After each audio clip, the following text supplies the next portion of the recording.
జాగృతి United పూలే front ఆధ్వర్యంలో report ఇవాళ submit చేయడానికి ఇక్కడికి రావడం జరిగింది. ఈ దేశ చరిత్ర చూసుకున్నా, రాష్ట్ర చరిత్ర చూసుకున్నా, కులాల వారీగా విభజన ఉన్నటువంటి మన సమాజంలో అన్ని కులాలు సమగ్ర అభివృద్ధి చెందాలని అనేక ప్రభుత్వాలు అనేకమైనటువంటి చర్యలు తీసుకున్నటువంటి సందర్భాన్ని మనం గమనిస్తూ వచ్చినాం. అయినప్పటికీ బీసీ వర్గాలందరిలో మాకు జరగాల్సినంత న్యాయం జరగలేదు అనేటటువంటి ఒక ఆవేదన ఉన్నటువంటి మాట వాస్తవం. దానికి ప్రధాన కారణం రాజ్యాంగంలో మాకు హక్కు కల్పించకపోవడమే అనేటటువంటి ఒక బాధ, ఆవేదన కూడా మరి బీసీ వర్గాలలో ఉన్నది. దానికి సంబంధించి ఎప్పటికప్పుడు రాష్ట్రాల్లో ఉన్నటువంటి ప్రభుత్వాలు అనేకమైనటువంటి చట్టాలు తీసుకొచ్చేటటువంటి ప్రయత్నాలు కూడా చేసిండ్రు.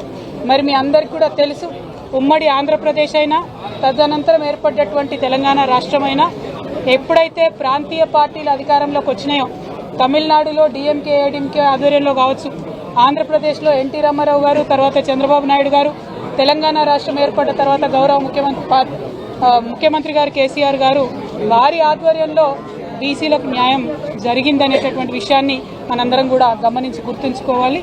బీసీల పొలిటికల్ ఎంపవర్మెంట్ అయినా, ఆర్థిక పరంగా వారు ముందుకు రావడానికైనా ఈ ఎప్పుడైతే ప్రాంతీయ పార్టీలు వచ్చినాయో వారందరూ ప్రయత్నం చేసినటువంటి అంశాలను కూడా మనం గుర్తుపెట్టుకోవాలి. ఎందుకు ఈ మాట అంటూ ఉన్నామంటే, ఇవాళ ఇక్కడ భారతీయ జనతా పార్టీ వేసినటువంటి అఫిడవిట్ 2021లో సుప్రీంకోర్టులో బాజాప్తా భారతీయ జనతా పార్టీ వేసినటువంటి ఒక అఫిడవిట్ నేను ఇవాళ మీ అందరికీ దృష్టి కూడా తీసుకొస్తా ఉన్నాను. వాళ్ళు చాలా బాజాప్తాగా యాజ్ ఏ పాలసీ డెసిషన్ మేము కులగణన చేపట్టము అని చెప్పి సుప్రీంకోర్టుకి డైరెక్ట్గా చెప్పినటువంటి సందర్భాన్ని కూడా హైలైటెడ్ పోర్షన్లో మేము చూపిస్తూ ఉన్నాం.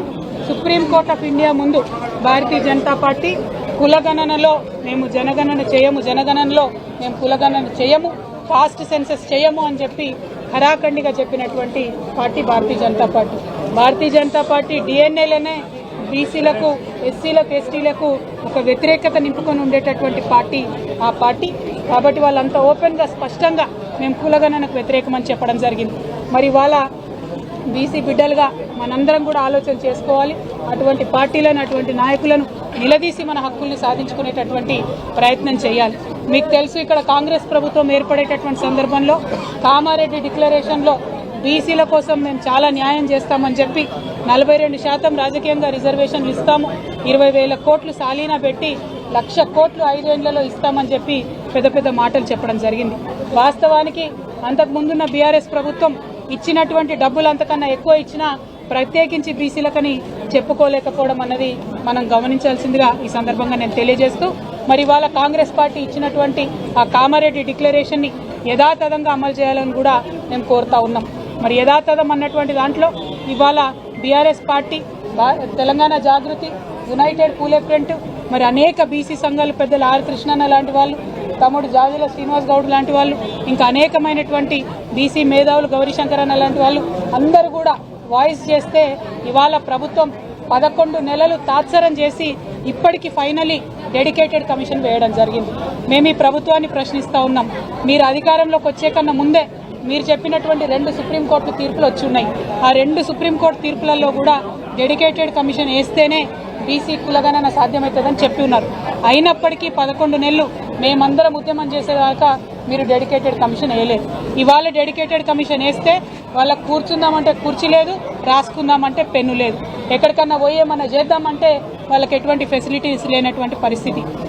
వేసినటువంటి డెడికేటెడ్ కమిషన్కి మెన్ అండ్ మెటీరియల్ ఇవ్వకుండా ఇవాళ మీరు బీసీలకు సంబంధించి నెల లోపట రిపోర్ట్ ఇవ్వాలని ప్రెషర్ పెడితే, మరి ఇంత పెద్ద సబ్జెక్ట్లో నెల లోపట ఏడ కులగణన జరుగుతుంది, ఏడుకెళ్ళి రిపోర్ట్ ఇస్తారన్న విషయం ప్రభుత్వం ఒకసారి ఆలోచించాలి. బీసీలందరం కూడా ఆలోచన చేసుకోవాల్సినటువంటి అవసరం ఉన్నది. ఇవాళ ఒక డిమాండ్ చేస్తూ ఉన్నాం, డెడికేటెడ్ కమిషన్ కులగణన చేపడితేనే దానికి కోర్టులలో నిలబడేటటువంటి చట్టబద్ధత ఉంటుంది. కానీ ఇవాళ కాంగ్రెస్ ప్రభుత్వం ఏం చేస్తున్నది, కులగణన మాత్రం ప్లానింగ్ డిపార్ట్మెంట్ వాళ్ళు చేస్తూ ఉన్నారు, బీసీల ఎన్యూమరేషన్ సపరేట్గా బీసీ డిపార్ట్మెంట్ చేస్తున్నది. వీళ్ళందరినీ సెకండరీ డేటా కింద ఇది ఇప్పుడు డెడికేటెడ్ కమిషన్ వాడుకోవాలని చెప్పి ప్రభుత్వం చెప్తా ఉన్నది. కానీ ఇది రేపు పొద్దున కోర్టులలో నిలబడుతుందా? బీసీలకు రిజర్వేషన్లు వ్యతిరేకించేటటువంటి వాళ్ళు రేపు పొద్దున కోర్టులకు పోతే ఈ అంశం నిలబడుతుందా అన్న విషయం ఇవాళ కాంగ్రెస్ పార్టీ బీసీలందరూ కూడా జవాబు ఇవ్వాల్సినటువంటి విషయాన్ని మేము ప్రభుత్వానికి గుర్తు చేస్తూ ఉన్నాం. మరి బీసీ కులగణనకు సంబంధించినటువంటి అనేకమైనటువంటి అనుమానాలు ఇవాళ ప్రజలలో ఉన్నాయి. ఆస్తి ఎందుకు అడుగుతున్నారు, ఫ్రిడ్జ్ ఉందా, కూలర్ ఉందా అని ఎందుకు అడుగుతున్నారు, కులాలలో ఉపకులాల జాబితా ఎందుకు మెన్షన్ చేయలేదు, ఇటువంటి అనేకమైనటువంటి అనుమానాలు బీసీ ప్రజలలో ఉన్నాయి. మరి దానిని నివృత్తి చేసి కులగణను సంపూర్ణం చేయాల్సినటువంటి అవసరం, బాధ్యత ప్రభుత్వం మీద ఉందని కూడా మేము ప్రభుత్వానికి గుర్తు చేస్తూ ఉన్నాం. అదేవిధంగా హైదరాబాద్ మహానగరంలో ఇప్పటికీ కూడా ఇంటికి స్టిక్కర్ లేనటువంటి 70% పైగా ఇండ్లున్నాయి. హైయెస్ట్ పాపులేషన్ మన తెలంగాణలో ఉండే హైదరాబాద్, రంగారెడ్డి జంట నగరాలలోనే మీరు ఇంతవరకు కూడా స్టిక్కర్ లేకుండా ఇళ్లలోకి సరిగా పోకుండా 90% సర్వే అయిందని పేపర్లలో ఎట్లా రాపించుకుంటా ఉన్నారు. మరి 90% సర్వే అయితే ఇప్పటి వరకు ఎంతవరకు మీరు డేటాను కంప్యూటర్లలోకి ఎక్కించిండ్రు? ఇంతవరకు అది జరగలేదు. 7% కూడా డేటా కంప్యూటర్లకు ఎక్కలేదని చెప్తా ఉన్నారు. మరి 7% డేటా కంప్యూటర్లకు ఎక్కలేదు, 70% హైదరాబాద్లో ఇళ్లకు స్టిక్కర్లే వేయలేదు, ఎవరి దగ్గరకు రానేలేదు. మరి రామచంద్రన్ ఇంటికి కూడా ఇంతవరకు లెక్క పెట్టేటోళ్ళు రానేలేదట. మరి అసొంటప్పుడు ఎట్లా ఇది పరిపూర్ణమవుతుంది అనేటటువంటి అనుమానం ఉన్నది. కాబట్టి ప్రభుత్వాన్ని మేము రిక్వెస్ట్ చేసేది ఒకటే, దయచేసి సిన్సియర్గా మీరు ప్రయత్నం చేయండి.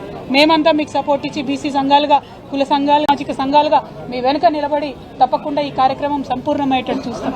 ఎందుకంటే మా ఒత్తిడితోనే మీరు ఇలా డెడికేటెడ్ కమిషన్ వేసిండ్రు. ఆ కమిషన్ని ఇండిపెండెంట్గా పనిచేయనియండి. ఆ కమిషన్ని తీసుకొచ్చి మీరు ఇక్కడ సంక్షేమ శాఖ బిల్డింగ్లో పెట్టడమే పలు అనుమానాలకు తావుతీస్తున్నది. సపరేట్ బిల్డింగ్ ఉండాలి, సపరేట్ మెన్ అండ్ మెషినరీ కమిషన్కు ఉండాలి. అప్పుడే ఇండిపెండెంట్గా వాళ్ళు ఇచ్చేటటువంటి రిపోర్ట్ ఇచ్చేటటువంటి అవకాశం ఉంటుంది. కమిషన్ని కూడా మేమందరం కోరడం జరిగింది. మీ అబ్జర్వేషన్స్, మీ సిఫారసులు దయచేసి కేవలం రాజకీయ రిజర్వేషన్లకే కాకుండా మిగతా అంశాలకు కూడా మీరు మీ అబ్జర్వేషన్స్ చెప్పమని కమిషన్ని కూడా మేమందరం కూడా రిక్వెస్ట్ చేయడం జరిగింది. మరొక సంపూర్ణమైనటువంటి న్యాయం బీసీ వర్గాలందరికీ జరగాలనేటటువంటి సదుద్దేశంతో నన్ను జైల్లో వేయకముందే నేను ఈ పోరాటాన్ని ప్రారంభించినాను. రేపు ఫ్యూచర్లో కూడా ఖచ్చితంగా ఈ పోరాటాన్ని ముందుకు తీసుకొని పోతాం.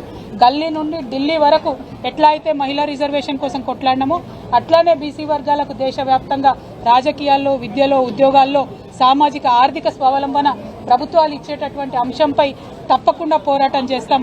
ఈ పోరాటంలో మీరందరూ ఆశీర్వదించి కలిసి రావాలని కూడా ప్రజలందరినీ కూడా నేను రిక్వెస్ట్ చేస్తా ఉన్నాను.